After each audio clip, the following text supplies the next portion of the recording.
شروع کرتا ہوں اللہ کے نام سے جو بڑے رحیم اور رحم کرنے والا ہے۔ حضرت علی رضی اللہ تعالی عنہ نے فرمایا، اگر میری زندگی میں دکھ نہ ہوتے تو میں اپنے رب کے ساتھ دعا کا رشتہ کیسے نبھاتا۔ سب سے بڑا جاہل وہ ہے جو ایک ہی پتھر سے 2 دفعہ ٹھوکر کھائے۔ لوگوں کے عیبوں سے اس طرح غافل ہو جاؤ جیسے سوتے وقت تم دنیا سے غافل ہو جاتے ہو۔ کم ترین علم وہ ہے جو زبان پر رہے، بلند ترین علم وہ ہے جو کردار سے ظاہر ہو۔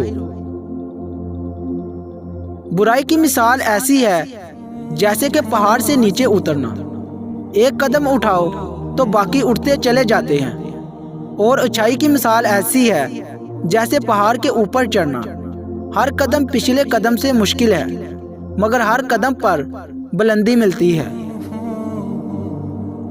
مردانگی کی بہترین سطح یہ ہے کہ مرد کی وجہ سے عورت کی آنکھوں میں آنسو نہ آئے۔ اگر زندگی رلا دے تو سمجھ لینا گناہ معاف ہو گئے، اگر زندگی ہنسائے تو سمجھ لینا دعا قبول ہو گئی۔ ساری دنیا کے سارے لوگ تجھے اپنے فائدے کے لیے چاہتے ہیں، صرف میرا رب ہی ہے جو تجھے تیرے فائدے کے لیے چاہتا ہے۔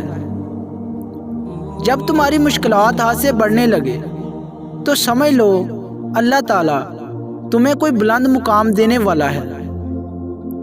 خوش قسمت ہے وہ انسان جس کے لیے کوئی روئے، بد قسمت ہے وہ انسان جس کی وجہ سے کوئی روئے۔ یہ زندگی 2 دن کی ہے، ایک دن تمہارے حق میں اور دوسرے دن تمہاری مخالف۔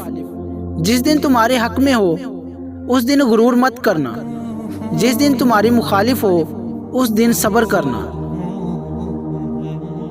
غربت انسان کو اپنے ہی شہر میں اجنبی بنا دیتی ہے۔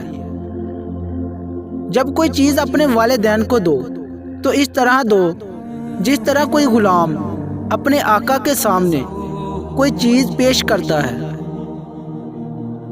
جو شخص تم پر غصہ کرے مگر پھر بھی تعلق ختم نہ کرے وہ برے وقت میں تمہارا سچا ساتھی ہے۔ مزید اسلامی ویڈیو دیکھنے کے لیے ہمارے یوٹیوب چینل کو سبسکرائب کریں اور بیل نوٹیفیکیشن کو آن کر دیں تاکہ ہر نیو ویڈیو آپ تک آسانی سے پہنچ سکے۔ Thanks for watching. اللہ حافظ۔